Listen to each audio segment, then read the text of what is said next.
They're having me bring up a lot, and I'm just gonna kind of try to figure out all of what's coming in. They're having me talk about your dad. Your dad is still alive, correct? Mm-hmm. Perfect. He lives with me now. Good. And that's a good thing. The way this comes in, she's putting a lot of emphasis on the release of guilt around your father, like really heavily. Like let go of guilt, let go of guilt, let go of guilt. Just really, really, Yeah, really no, monitor there's that. something that's sad about how she passed. Um, he does feel guilt because he never got to say goodbye to her because he was sick. He got pneumonia. And he went to the hospital, and then she got pneumonia the next day. So then they brought her to a different hospital. So they never got to see each other. Gotcha.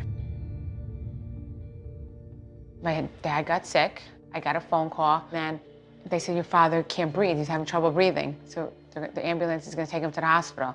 So I stayed with my mother. My brother went with my dad. Then the next day, my mom started not feeling well. But I think she knew she was going to leave, and she didn't want my dad to see her. Ugh, it was like one of the hardest. It was a very hard day. I didn't want him to know she was in the hospital. Sure. Because I didn't want him to get upset. Yeah. I figured when they got better, they were gonna see each other, you know? Right. So my dad never got to say goodbye to her, and then it's like I had to tell my father. It was so hard. Me and my brother, it was like really hard. And it's like when my father saw me and my brother walk in to his hospital room together, he knew right away. Like me and my brother were a mess. It's not a place you should ever have to be in. And, Yes. yeah, and the way this comes in, she wants dad to let go of any guilt. And that's one of the biggest messages. And the way this comes in is like, wants him to let go of guilt.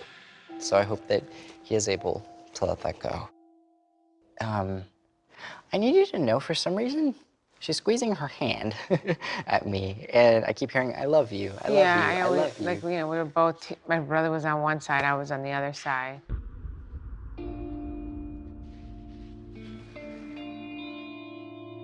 You know, my dad wanted to say goodbye to her. We didn't have a wake, like, for everyone. It was just for immediate family.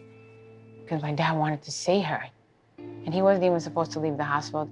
So you don't understand, it was so hard. She just wanted to make sure that your dad was taken care of after. And when she knew that, there's a feeling of like, okay, I'm gonna be all right, like I can go.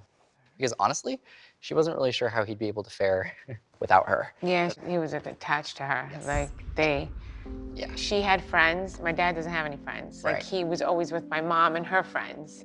His life was my mom. Right. Everything was about my mom. Yeah. So now my daughters and I and my brother, we're with him all the time. Yeah, absolutely. That's important. She could tell, obviously, that he especially really needed that extra kind of help after, because she wanted to make sure he was okay. Of course, I always take care of him.